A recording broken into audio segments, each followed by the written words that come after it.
We got Fox team coverage for you kicking off this hour. Our chief foreign correspondent, Trey Yingst, live from Tel Aviv. But first, to our senior White House correspondent, Jacqui Heinrich, live from the North Lawn. Any idea what President Trump has in mind? We got Fox team coverage for you kicking off this hour. Our chief foreign correspondent, Trey Yingst, live from Tel Aviv. But first, to our senior White House correspondent, Jacqui Heinrich, live from the North Lawn. Any idea what President Trump has in mind? No, John, and the press secretary, Caroline Leavitt, said only President Trump knows what he is going to do next. She also confirmed what he told reporters on Air Force One, that Iranian leaders called him looking to, quote, negotiate. He said a meeting right now is being set up, but also the U.S. might have to take some sort of action before that meeting because of what is happening. The exiled Iranian crown prince made this appeal to the president. Listen.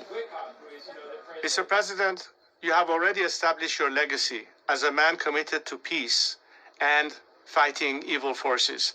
There is a reason why people in Iran are renaming streets after your name. They know that you are totally opposite to Barack Obama or Joe Biden. They know that you're not going to throw them under the bus as they have had before. This is why they believe that this time they are empowered by the hope that you have their back. Tomorrow, the president will reportedly look over a range of options for U.S. intervention, ranging from strikes to sanctions to anti-government propaganda and cyber attacks on military and civilian sites. He also said he's considering calling Elon Musk to get Starlink up over Iran.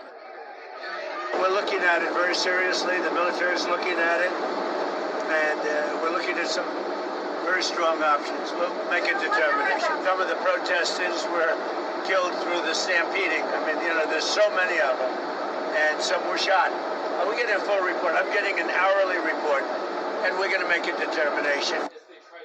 Some Democrats, like Senate Intelligence Committee Vice Chair Mark Warner, have warned against a kinetic strike, saying it might unite the Iranian people against the West in a way the regime has not been able to do. Warner also cautioned against more foreign intervention by the U.S., as President Trump has been joking Secretary of State Marco Rubio would become a good president for Cuba. He's also been doubling down on his pursuit of Greenland. The president reiterated once again that if the U.S. doesn't, quote, take Greenland, Russia or China will, and he is not going to let that happen. John. All right, Jacqui Heinrich kicking us off from the White House. Thanks, Jacqui. Sandra? Thanks. Okay, the Iranian people are now entering their third week of anti-government protests there, and the regime's responded with a deadly crackdown. Chief foreign correspondent Trey Yingst is reporting live from Tel Aviv for us at this hour. Hi, Trey. Sandra, good afternoon. Intense anti-government demonstrations across Iran over the weekend were met with a brutal crackdown. A source in Tehran speaking with Fox News via Starlink described security forces open firing into crowds of people, using tear gas and arresting thousands. Human rights organizations say at least 544 people have been killed over the past 2 weeks. With an ongoing internet shutdown, the confirmed number is expected to increase significantly. Today, thousands of pro-government demonstrators took to the streets of Tehran at the request of the country's leadership. The Speaker of Iran's parliament spoke to a crowd blaming President Trump for the protests. که ایران قوی نباشد، ایران مستقل نباشد. او آمد جنگ چهارم، اون خواسته ای رو که در بخش دوم اون 12 روز جنگ میخواست،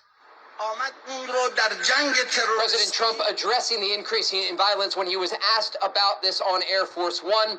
That shot there that you heard, you could hear the Speaker of Iran's parliament blaming the president himself for these demonstrations. Now, President Trump said that Iran has reached out and wants to talk.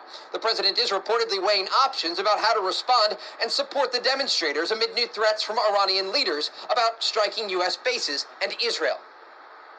Well, if they do that, we'll consider things targets that they wouldn't believe.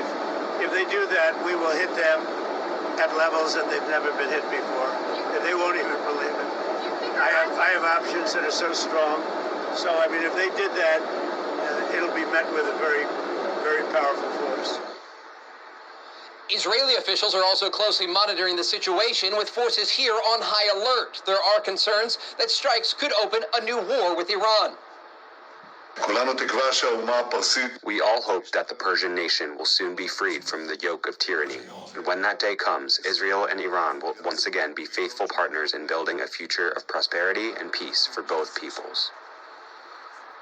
It's clear that American and Israeli officials are watching what's happening on the ground in Iran very closely. But as we move forward, you have to listen to what Iranian lawmakers are saying. Yesterday at the country's parliament, they chanted, "Death to America." John, Sandra? Wow, Trey Yingst live there in Tel Aviv on that for us. Trey, thank you.